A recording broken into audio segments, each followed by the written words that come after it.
अस्सलाम वालेकुम नाजरीन, कैसे हैं आप हमारे चैनल के नाजरीन। आपका दिल से शुक्रिया कि आपने हमारी इस वीडियो को प्ले किया, और जब प्ले किया है तो जानकारी पूरी लेकर के जाना। हाँ, गठबंधन की सरकार बन रही है। एक बात क्लियर कर दूं मैं आपको, पहले क्लियर ही कर देता हूं, उसको सुन के जाए, ठीक है। अब बताते हैं कि 99% सच क्या है। सच तो देखो 99% ये है कि गठबंधन के द्वारा ही सरकार बन रही है, गठबंधन की ही सरकार बनेगी। अपने दम पर कोई भी पार्टी, नहीं तो कांग्रेस और नहीं बीजेपी, अपने दम पर कोई सरकार नहीं बना रही है। बीच में एक चेहरा है, वो है नीतीश कुमार। अभी जो है सुबह के तकरीबन 9 बजे आप इस वीडियो को देख रहे होंगे शायद, तो जैसी भी रिपोर्ट हमें मिलेगी किसकी सरकार बनी किसकी नहीं बनी, इंशाल्लाह हम आपको जरूर बता देंगे। चैनल से जुड़े रहें। लेकिन जो मेन पॉइंट हमारा वो यही है कि गठबंधन के द्वारा ही सरकार बन रही है, अपने दम पर कोई नहीं बना रहा सरकार। लेकिन आप सब लोग जानते हैं, जो हमें रोजाना देखते हैं, कोई भाई पहली बार भी आया होगा, कि हम अब तक यही कहते आए हैं, जो पूरी इंसानियत के हक में, खासकर मुसलमानों के हक में बेहतर करे, या अल्लाह तो उसको हुकूमत दे दे। अभी कुछ इंटरेस्टिंग बातें मैं आपको इस वीडियो में दिखाने वाला हूं, देख के जाएंगे ना, पॉलिटिक्स से रिलेटेड। अभी मैं आपको सामने एक वीडियो पेश कर रहा हूं।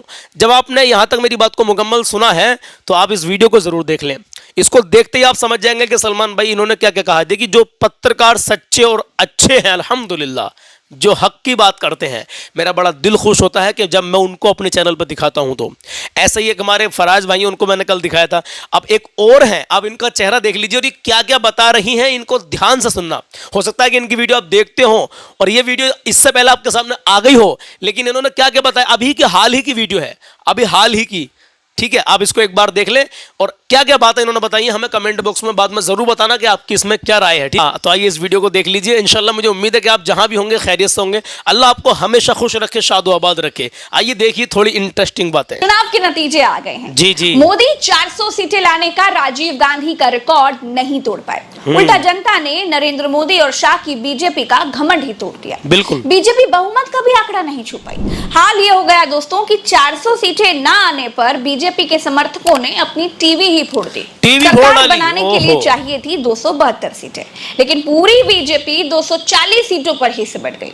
जैसे ही मोदी शाह की बीजेपी की दुर्गति हुई, वैसे ही एग्जिट पोल के फर्जी, घटिया और 2 कौड़ी के फेक आंकड़े जारी करने वाले प्रदीप गुप्ता आज तक चैनल में फूट फूट कर रोने लगे। क्यों रोने लगे? क्योंकि पापा बहुमत नहीं ला पाए। दोस्तों, ये वही आदमी है जो पिछली बार बीजेपी के बहुमत लाने पर स्टूडियो में कूद कूद कर नाचा था। अच्छा। लेकिन इस आदमी की सारी खुशी इंडिया ने फटाफट खटाखट सफाचट कर दी। खटाखट खटाखट खटाखट, फटाफट फटाफट फटाफट, खटाखट खटाखट खटाखट फटाफट, वोट बाकी खटाखट पड़े आपके मेरे से। खटाखट खटाखट खटाखट। राहुल गांधी ने उत्तर प्रदेश में कमाल कर दिया। जी बिल्कुल। राहुल गांधी से जब इस धुआंधार प्रदर्शन के बारे में पूछा गया तो उन्होंने कहा कि यूपी ने कमाल कर दिया है। यूपी की जनता से मैं कहना चाहता हूं, जी, आपसे ज्यादा पॉलिटिकल विजडम, मतलब आपने कमाल करके दिखा दिया यूपी के जनता ने। राहुल गांधी 4 लाख की मार्जिन से रायबरेली में चुनाव जीते। यूपी में इंडिया ने 43 सीटें जीती। मोदी शाह की बीजेपी मात्र 36 सीटों पर सिमट गई। खास बात यह रही दोस्तों कि मोदी बनारस में चुनाव जीत करके भी हार गए, क्योंकि महामानव को इनकी पार्टी दुनिया का सबसे बड़ा नेता कहती है, लेकिन दुनिया का सबसे बड़ा नेता सिर्फ 1.5 लाख की मार्जिन से चुनाव जीता, और राहुल गांधी मोदी की तुलना में 4 लाख की मार्जिन से चुनाव जीते। बहुत बढ़िया। मोदी और शाह ने जिन शिवराज सिंह चौहान को मध्य प्रदेश में सीएम की गद्दी से उतार फेंका था, वो शिवराज सिंह चौहान 8.25 लाख वोटों से चुनाव जीते। मोदी जितने वोट के साथ बनारस से चुनाव जीते हैं, उससे ज्यादा मार्जिन के साथ विपक्ष के दर्जनों नेताओं ने जीत दर्ज कर ली। बिल्कुल। मोदी बनारस में ही बौने साबित हो गए।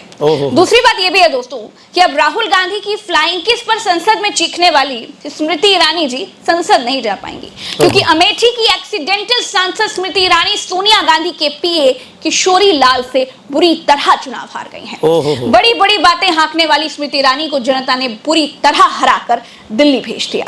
प्रियंका गांधी से भी पूछा गया तो प्रियंका गांधी ने कहा कि उन्हें सबसे ज्यादा अपने उत्तर प्रदेश पर गर्व है। मुझे सबसे ज्यादा गर्व अपने यूपी पे है। दोस्तों, यूपी में मोदी के तमाम मंत्री चुनाव हार गए।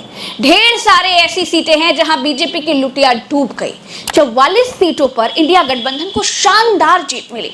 तो नगीना में अगर हम बात करें, वहां चंद्रशेखर ने सारे अनुमानों को ध्वस्त करके 1,65,000 वोटों के अंतर के साथ जीत दर्ज कर ली। बहुत बढ़िया। लेकिन इंडिया गठबंधन इतने में कहां मानने वाला था। अब हारने की बारी तो दिग्गजों की थी। वाराणसी के बिल्कुल पास की एक सीट है चंदौली। केंद्रीय मंत्री महेंद्र नाथ पांडे यहां से चुनाव लड़ रहे थे। महेंद्र नाथ पांडे को लगता था कि मोदी है तो मुमकिन है, लेकिन पांडे जी की सीट ही बच गई, चुनाव हार गए।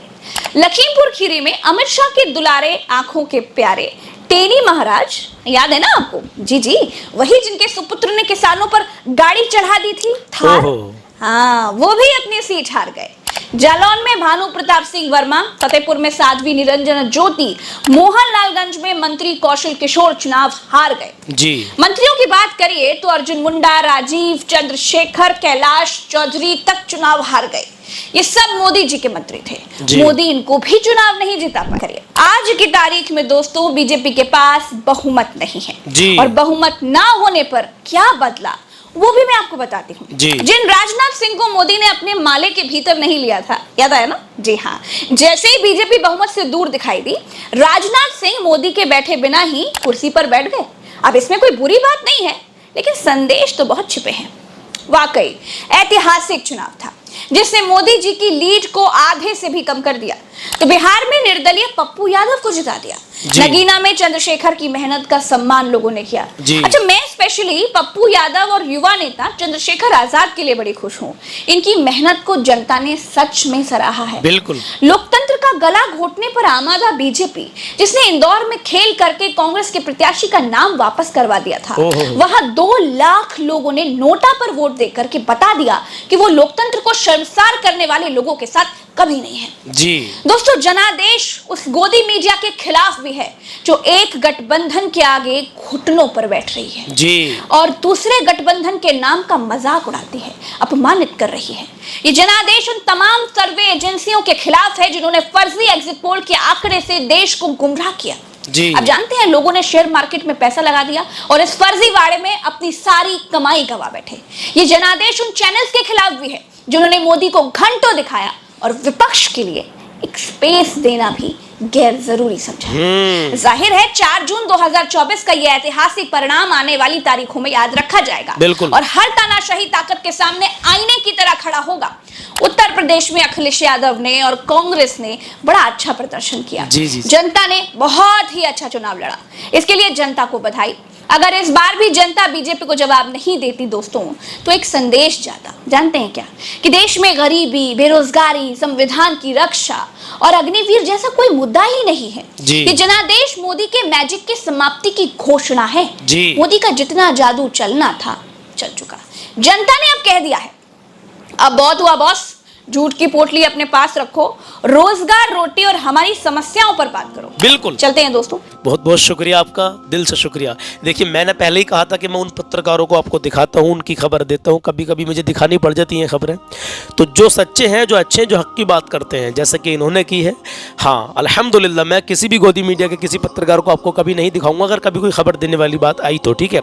जज़ाकल्लाह कि आपने पूरी बात को सुना। अगर आप यहाँ तक आ ही गए तो कलाम और सुन लीजिए, इंशाल्लाह दिल की कलियाँ खिल जाएंगी, ईमान ताज़ा हो जाएगा। अपने माँ बाप की इज़्ज़त करें, कभी किसी का दिल ना दुखाएं, अपना हुस्न अखलाक अच्छा करें, घर में छोटों पर शफ़क़त करें, बड़ों की इज़्ज़त करें। हाँ मेरे अज़ीज़ों, नमाज मेरे नबी पाक सल्लल्लाहु तआला अलैहि वसल्लम की आंखों की ठंडक है, तो नमाज कायम करें मेरे अज़ीज़ों। फिर देखें खुशहाली आती है। अल्लाह और उसके रसूल की मोहब्बत दिल में बसाएं, नबी की सुन्नत, प्यारे नबी की सुन्नत सजाएं मेरे अज़ीज़ों। इसकी बड़ी बरकतें हैं, बहुत बरकतें हैं मेरे अज़ीज़ों। आइए कलाम शुरू करते हैं। किस्मत मेरी चमकाई चमका ये आका, किस्मत मेरी चमकाई चमका ये आका, किस्मत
मदीना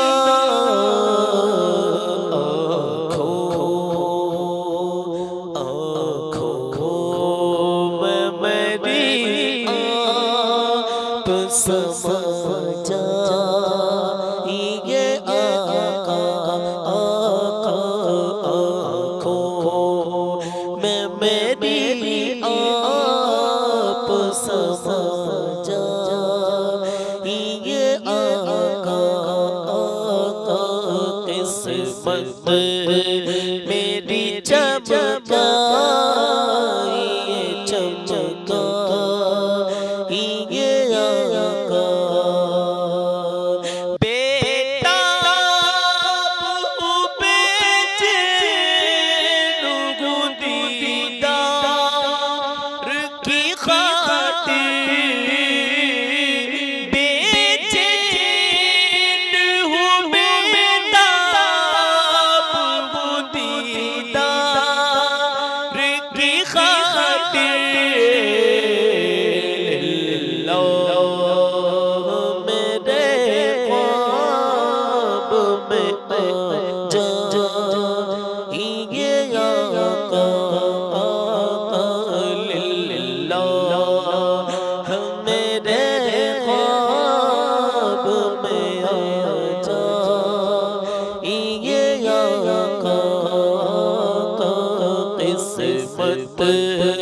मेरी चमका ये चमका ये आका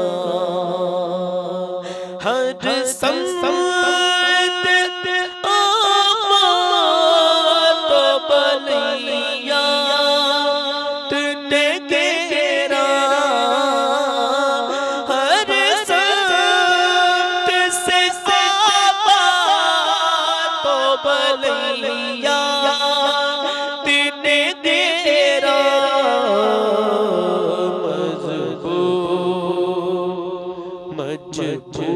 मजबूर की इमदाद को अब ये आका मजबूर की इमदाद को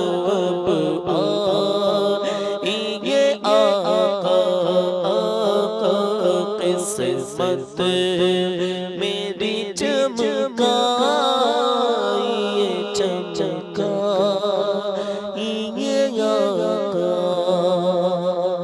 सरकार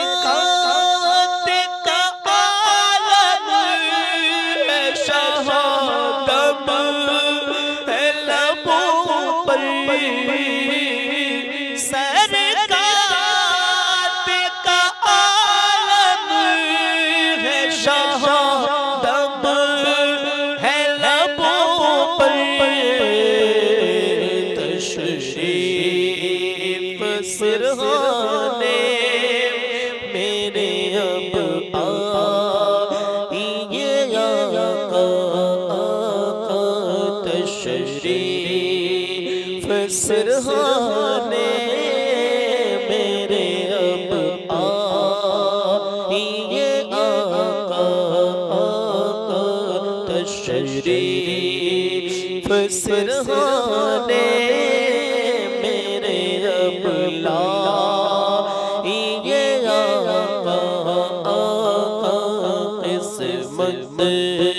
मेरी चमका ये चमका ये आका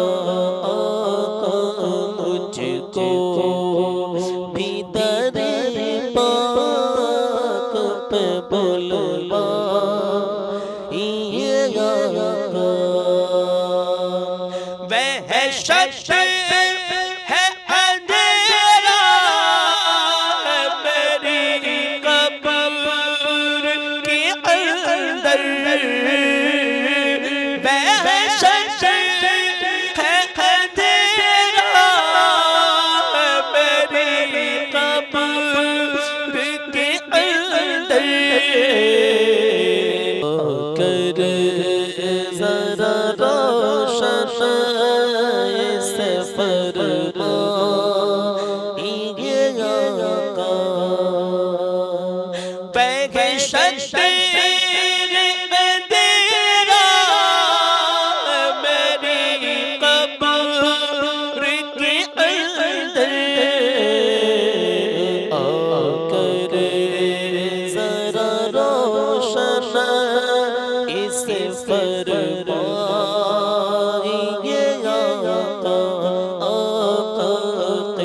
किस्मत मेरी चमकाई ये चमकाई ये आका। और मुजरिम को लिए जाते हैं अब सूए जहन्नम। मुजरिम को लिए जाते हैं अब सूए जहन्नम। लिल्लाह शफाअत को मेरी ये आका। लिल्लाह शफाअत मेरे फरमाई ये आका। लिल्लाह शफाअत मेरे फरमाई ये आका। किस्मत मेरी चमकाई ये चमकाई ये आका। मुझको बिदर पाक पे बुलवाई ये आका। आखिरी शेर मक्ता पिया शान मदीना हूँ इनायत। आतार पिया शान मदीना हो इनायत।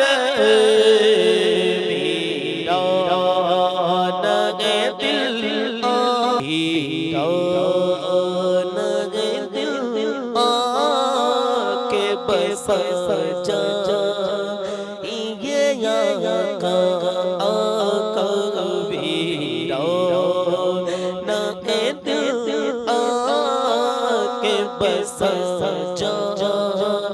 ये आका आका किस्मत मेरी चमकाई ये चमकाई ये आका। मुझको बिदरे पाक पे बुलवाई ये आका।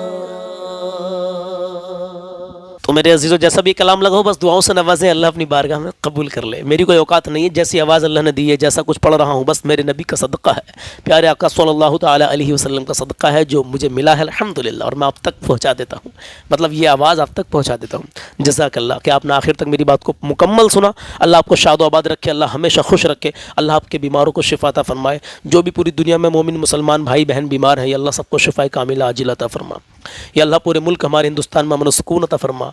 एक बार फिर कहता हूँ कि जो इंसानियत के हक़ में सबसे बेहतर कर सके मौला, तो उसको हुकूमत दे दे। आमीन या रब्बुल आलमीन। इंशाल्लाह मिलते हैं अगले 10 बजे कल सुबह एक नई अपडेट के। और हाँ, आज ज़ोहर की नमाज़ के बाद में असर तक इंशाल्लाह लाइव चलेगा। उस लाइव में अल्हम्दुलिल्लाह आपको कलाम सुनने के लिए मिलेंगे, एक एक शानदार जानदार कलाम सुनने के लिए मिलेंगे। नबी पाक सल्लल्लाहु ताला अलैहि वसल्लम की मोहब्बत में आप ज़रूर आना, सुनना कलाम, चाहे 2 ही मिनट के लिए आना। जज़ाकल्लाह। ज़ोहर की नमाज़ के बाद 2:20 पर इंशाल्लाह लाइव शुरू हो जाएगा। जज़ाकल्लाह।